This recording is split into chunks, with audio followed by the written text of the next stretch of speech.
What is going on, folks? My name is Quentin Crisco. I am here to talk about the Green Bay Packers offense in preparation for the Bears Week 1 matchup with the Green Bay Packers. I have reviewed a few different games. I have looked at way too much Jordan film tape, and I am ready to get talking. But first of all, make sure you'll follow me on Twitter at Butkus Stats. If you like this video, don't forget to give it a like. Maybe subscribe, hit that notification bell if you want to be told every time I put one of these out. And let me know in the comments what you think, what you like, what you'd like to see next time. And with that being said, let's jump right in. Starting this off, looking at the Packers offensive line versus the Bears defensive line. Now, David Bakhtiari might be a little underrated here because as it says at the bottom, these grades include a lot, like snap percentage matters a lot in these grades, and he's missed a lot of games the last 2 years. But he's still a top flight left tackle. After he came back last year, he looked way better than I expected. I was not expecting that. Elgton Jenkins, one of the better left guards in the NFL. Josh Myers is getting by. He's doing fine. He's not a guy that you feel like is a game changer on the offensive line for you, but he's doing his job okay. And then John Runyon has been a nice surprise for them in right guard. He has played very well for them and been a bit of a tone setter in the run game, and really just a solid pass protector. And Zach Tom was a rookie last year, had some limited opportunities and looked good in them. So his 66 grade here is more about the fact that he only has 1 year play experience and it was limited than anything. But I was impressed. I think he's going to be a good player for them. And looking at the matchup with the Bears D-line, the Packers have the advantage here, right? Justin Jones, he's a fine player. Yannick Ngakoue, a very productive but somewhat flawed player. And historically, as Bears fans, we're hoping that he can show us more this year as a run defender, as an every down guy, as a consistently generating pressure in the right moments kind of guy. Now, on the other side of the Bears D-line, Andrew Billings, he's a rock in the middle, stuffs up the run, very good football player, very nice ad. And then DeMarcus Walker, there's some potential there. He's never played an every down role, but this is his chance to. He had, I think, 8 or 9 sacks last year. I think it's 8 sacks last season as a situational pass rusher for the Titans. So he's coming in here with a real shot to be an every down player. Now let's take a look at the middle of the field attack for this Green Bay offense, and that includes the quarterback. So the strength of this offense really comes down to the 2 running backs, Aaron Jones, A.J. Dillon. Very good football players, very good complementary backs. And then at tight end, they have talent, but they're both rookies. They two early to mid-round selections. I think they were both second rounders or second and a third. Luke Musgrave and Tucker Kraft. Musgrave, unreal speed, but a lot to learn as tight end still. And Tucker Kraft, very sound blocker, very tough football player, but coming from North Dakota State, he's going to have quite the jump in competition at the NFL level. Now, I would say the Bears win this matchup slightly just because, you look at Tremaine Edmonds, TJ Edwards were 2 of the better linebackers in the NFL last year. Eddie Jackson had a big bounce back last year before the injury and really looked like a player that can be a game changer. And Jaquan Brisker should hopefully be taking a year or 2 step. I think the Bears have the advantage when you're looking at the middle of the field. And finally, we're going to take a look at Green Bay's wide receivers versus the Bears secondary. So wide receivers, this is the weakest part of Green Bay's offense. Christian Watson, we'll get to it more here, but he showed a lot to like last year as a burner, as a real nasty deep threat. Romeo Doubs showed some stuff to like, but a lot of development needed. Samori Toure, he's listed as the wide receiver 3, or I assume that's slot, but everyone's going to play slot in this Green Bay offense. On the depth chart, I would expect Jaden Reed to get more run as the season goes on, though, the rookie out of Michigan State. Now, looking at the Bears secondary, I'm going to give them the edge here just because Jalen Johnson, he's a vet. As we can see by the grade here, he's done well. As his issue has been more injury related than anything. When he's been healthy, he has been very good.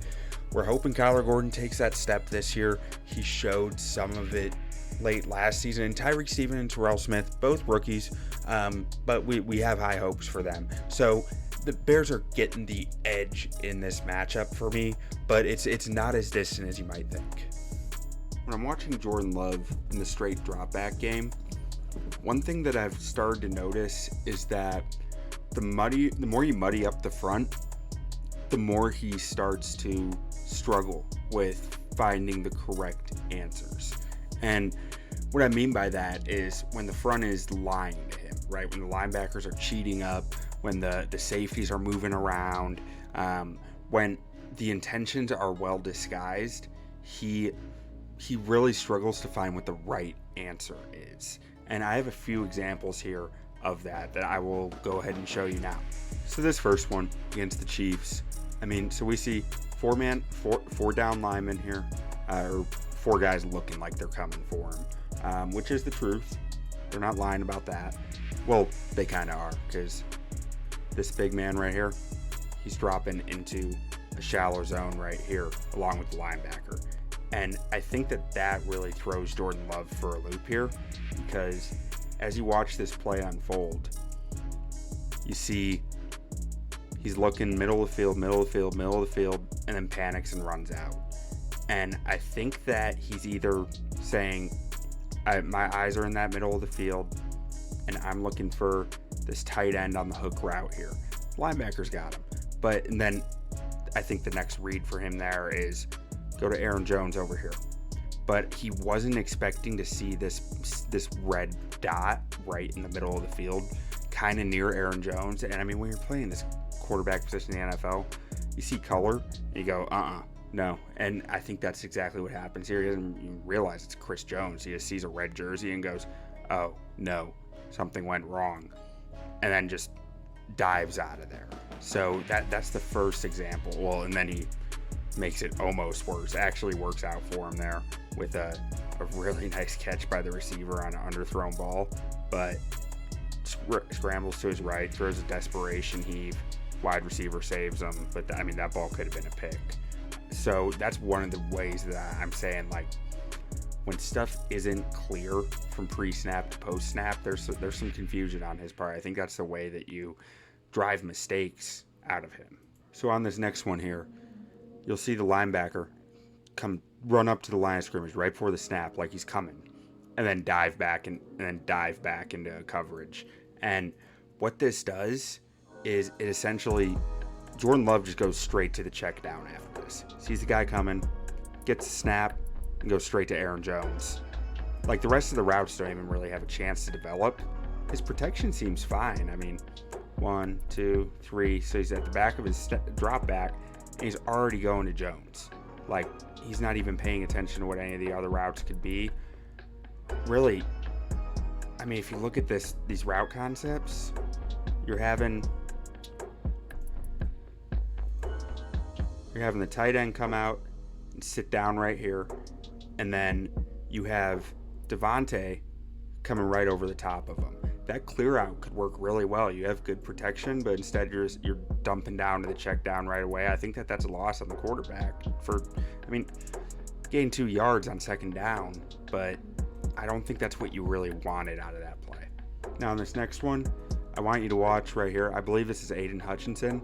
So you think he's coming, right? You got 1, 2, 3, 4, 5, 6 guys on the line of scrimmage here, and the Lions have been blitzing the hell out of him. Because for a little bit watching him, I thought blitzes were the issue, and I'm not sure they are. I think it's well disguised defensive fronts, but Lions were blitzing him a lot this game, and they're looking like they're coming for him again. Aiden Hutchinson wouldn't be a guy you expect to drop into coverage, but he does. He drops right in the middle here, and you'll see Love's eyes come over here, see that what he wants isn't there, and then come back over here because he's like, okay, this should be open, and tosses it, and it's not quite open, and the result isn't great. So you see Hutchinson drops there, is able to get in on the pass attempt. It was a little off, a little in front. I think that Jordan Love actually, my assumption would be that when Jordan Love goes to throw this, he goes, oh, who's that guy? Who's that blue jersey in the middle? I don't know if he's supposed to be there, and pulled it back a little, left it out in front, tip ball, interception. Next one up here, also against the Lions, you're going to see the linebacker right here come and blitz, like a delayed blitz, and then pull back in hesitation. So when Jordan Love gets the snap, he sees the linebacker coming, and his head turns this way, and the linebacker pulls back and stays in coverage instead. And I think that again led to some confusion from Love of where this guy come from. Like, take a look here. You see, Love is looking out here right now, and he doesn't even see that the linebacker sticks on the man there. So what that results in is when he comes back for the check down, and he gets hit on the play. So maybe, I might be reading too much into this because he does get hit as he's throwing. But I think that as he's throwing, he pulls up on the throw a little because he's like, oh, wait, that guy's right there. Like, I think that he's actually here targeting this tight end. But then as he's releasing, he's realizing I'm about to throw an interception. So, and he's getting hit, which can't help. Pulls up on it, is like, maybe I can get this guy. And the ball just sails on him. And potential interception, or this one might have been picked. Yeah, that got picked. Really sailed it. Like, that was a big sail. That's why I think there was something a little more going on there. All right, now on this last one, this is very minor, but I think it's perfectly timed by the linebacker. You're going to see this linebacker right at the snap, flash, like nothing more than just like, yeah, I'm coming, and then drop back. And I think that that's enough on this play to make a difference. And maybe I'm crazy. Maybe it's not. But I think that this little go, that one step, little hand drop, because you see, I mean, as soon as that happens, Jordan Love is looking up here. Yeah, I think sometimes it can be as simple as that, I believe. And so he goes straight to the check down after that. You see, he goes straight to, oh, I'm going to have pressure coming at me. And maybe he sees the guy. Again, maybe I'm reading too much into this. But he just, right here, this is what, see, his head hasn't moved. His head doesn't move. Head doesn't move. Head doesn't move. He's clearly looking left. And then he sees that linebacker and turns back right. And he goes, oh no, I don't know what to do now because all my routes are going to the left. And then just throws a really ill-advised ball there, really, really off on the accuracy. And let's see, what else? Did he have anything else open? So, like, might have had 85, the tight end right here, coming off the break. He probably had 13 coming up too. Let's see if 13 was open. 13 might have been, but that was close. I mean, he didn't have a lot else there, but it seems like these disguise fronts, if you can make him think you're coming and you're not, and vice versa, I think it's going to pay off for a defense. Now, what I've noticed in Jordan Love's tape is that when everything is going right, like when what he's seeing pre-snap matches what he's seeing post-snap, he executes really well. Executes just fine. He has the answers. He knows what he's supposed to do, and he does it. Like this one, for example. He sees all these guys. Was that 1, 2, 3, 4, 5, 6 guys? 6 guys, 7 guys looking like they're coming. So he knows his skill position players, 1, 2, 3, 4, they're playing 4-on-4. So they're gonna have a shot with 1-on-1s if all those guys are coming. All those guys do come. So he knows he's got straight man coverage. And just go find Devontae. It's as simple as that when you have Devontae Adams. You got Devontae running across her, hit him. Boom. Some nice easy yardage. I mean, what is that? 6 yards is not what you're looking for on 3rd and 10, but like they're bringing 8 at you. You take that shot. Like it's Devontae Adams. I get it. So this one, Chiefs look like they're bringing 5. They are bringing 5. And you'll notice up here that, I mean, Sorensen's pointing at Devontae. This guy's pointing at the outside receiver. So he's saying, okay, I mean, it's pretty simple up here. You can tell it there in man, one high safety. If they're bringing all these guys, if they're not bluffing, you got man coverage out here with a single high cover 1 safety. And you know that Devontae is running a post up to here. This safety's not going to matter when Devontae's running up to there. As long as this guy can clear his man, you're just going to have Sorensen on Devontae Adams 1-on-1. That's a play I'll take all day. And he does. He does the right thing. Sees what he's supposed to see, sees what they're saying they're doing pre-snap. Agrees with there's not even Devontae, who is at 13. That's Lazard. Trust Allen Lazard in that spot too. Sorensen is not known for his coverage. He's a good football player, but his coverage one-on-one against the receiver is not what you count on him for. So again, you see he got post-snap, what he saw pre-snap, processes, does what he's supposed to do. Easy. So pre-snap on this one. See, you got 4 rushers coming at him. These linebackers don't look like they're coming. They're looking like they're dropping in shallow zones. And single high safety. Looks like you got cover 3 on here. And you're going to have just some short routes like that. This is the guy he's targeting, so that's the reason I did him. Short route. This guy, you're figuring is going to be pedaling deep. Give your guy a shot towards the sideline. It's going to be an uncontested ball. Makes all the sense in the world, right? It's exactly what he gets, exactly what he does. Easy play, 2nd and 5 after 1st and 10. You'll take that. You know his pre-snap on this one? This linebacker kind of looks like he's coming. It's because he is. They're bringing 5. And you got 2 high safeties, so you know you're looking at cover 2, probably or cover 2 or cover 4. But you also got press coverage across the board. So you're probably saying, I got cover 2 man here, right? I mean, that's what I'd be thinking. Looking at cover 2 man, so you have man coverage here with 2 safeties up top and five rushers coming at you.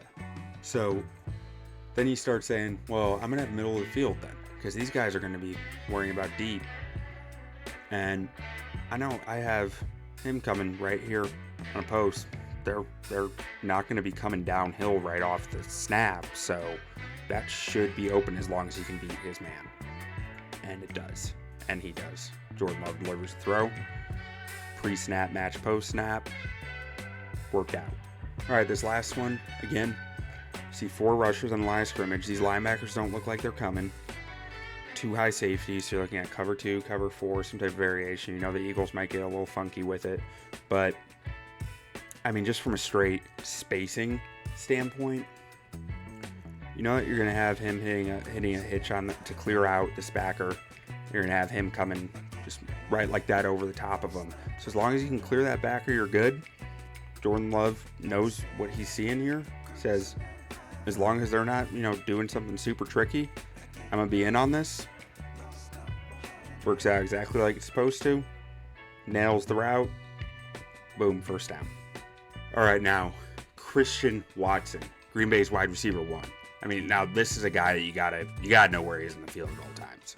Like he's not your customary wide receiver 1, where they think of as like the go up and get it guy, the possession wide receiver who's gonna rip the ball out of a defensive back's hands. I mean, he's not Devontae Adams, but what he is a guy who runs a 4.3 something 40 and can burn for days, has that track speed, and is extremely dangerous with the ball in or out of his hands because he's just fast. He is just very difficult to keep up with. And you'll see on this play, he comes to the corner, running in, get the ball right about here, and then flip the switch. And he puts the Jets on, goes all the way to the house. But before he gets the football, you can tell he hasn't flipped the switch. His route running is like, there is definitely hesitation there before he gets the ball, unless it's just a go route. But it's something that got better throughout the year. Like, he really came on down the stretch for the Packers. Now, a lot of his big performances came in like 3 games total. But I feel like there was enough progression throughout the year that you feel like this guy's an ascending player as long as the quarterback can get him the football. Like you see right about here, and boom, hits a different gear. And just, he's gone. Faster than everybody on the field. All right, so the Packers' number 2 wide receiver, Romeo Doubs. See him right here at the end of the bunch formation, number 87. Liked him coming out of Nevada. What was that? Last year? Last year was his rookie season. But you knew that he was coming out of an offense that didn't ask him to run an entirely difficult route tree. and he was gonna be raw, gonna take some lumps, and you can see that in the tape. Like, watch this route here, how he just kind of gets stuck on the guy, and it looks like Rodgers expects him to keep going horizontal with it, and instead he just hooks and then gets stuck. Now this next one here, he's just running a go, gonna give a little hesitation, and then try to turn the burners back on. And you can see it doesn't feel natural to him. It's not something he's ever really done. And I mean, just watch him on this play, and you'll see exactly what I'm talking about here. And this all might be stuff that he has cleaned up year over year, but until he does, and I mean, he still separates there. It kind of worked, even though it wasn't good, but he didn't bring his hands. So there's talent there with Romeo Doubs. I like him as a player. I'm not sure if I think he's wide receiver 2 worthy in the NFL right now, but I do think there is talent there. Like this one, for example. You're going to see him out of the slot here, kind of motion across the formation, and running a route out to here. Ends up in the end zone. And I mean, he does it right. I don't think there's anything that really stands out on this play. It's just he executes, which is all you have to do sometimes in the NFL. It's just execute. He gives a nice hesitation there. Nice head turn, finds the ball, catches it. Well done. All right, so I wanted to kind of get an idea for what a game script might look like for the Packers outside just looking at the Bears game. So for the Packers offense, I should say. So I went and looked at how they opened the Dallas game, because I mean, not that I think the Bears defense is near what Dallas's defense is, but I see similarities to what Dallas's defense was last year. A unit that you might not want to throw the football against because of really good pass rush and good secondary.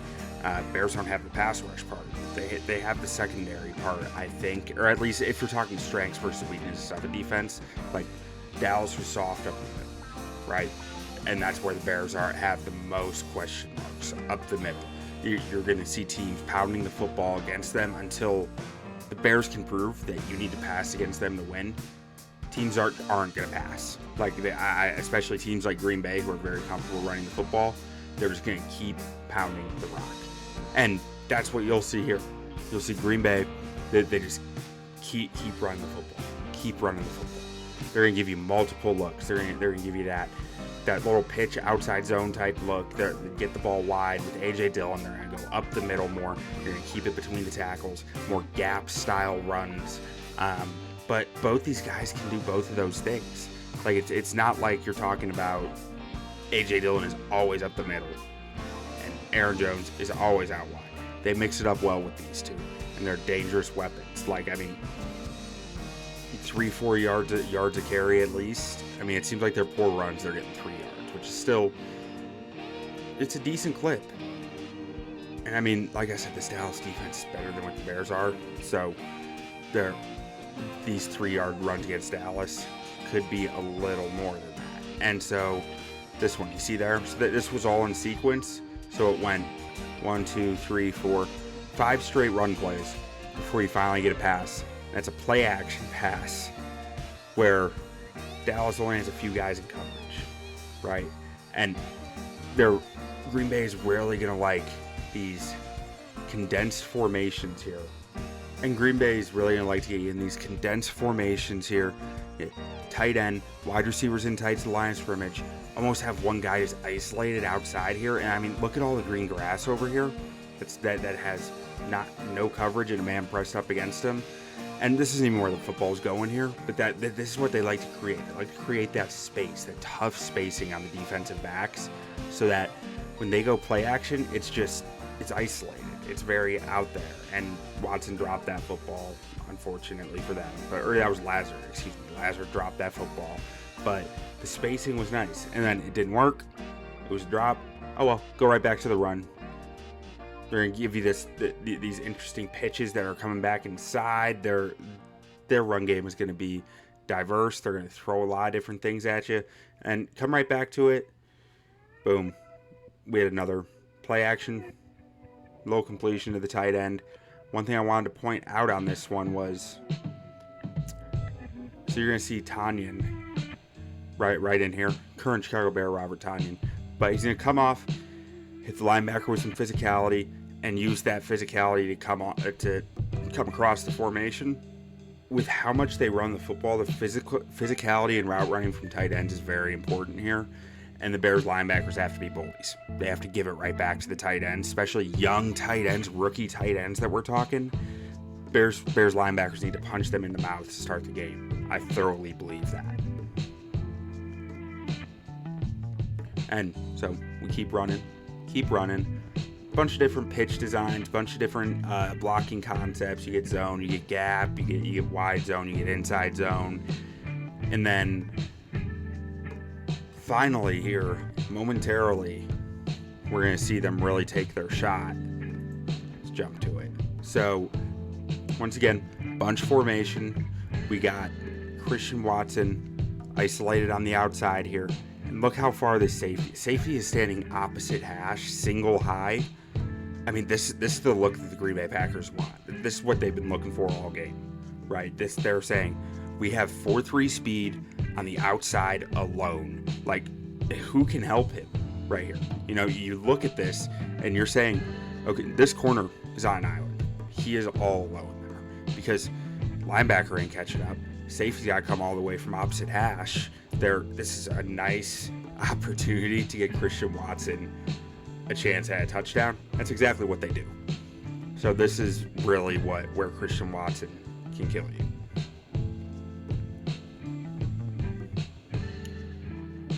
And that's all I got for you guys on the Packers offense. Let me know what you think. Make sure, if you like the video, make sure to click on the like button down below. Give me a subscribe, comment. Let me know what I got right, what you enjoyed, what you'd like to see next time. And make sure to go check out my podcasts. I have a NFL-based podcast that focuses on weekly picks, and we just talk a lot of ball over there, and also college football. It is called Shaving Points Podcast. And then if you are looking for Bears content, I also do podcasts over at Bears on Tap. You can find both those on YouTube, wherever you listen to your podcasts. And also make sure to go check out ontapsportsnet.com for my game preview for the Bears this week and every week after that. And for any other content I put out there, I like to dabble in a bunch of different content forms. So go check it out. I appreciate you guys for watching, and have a good day.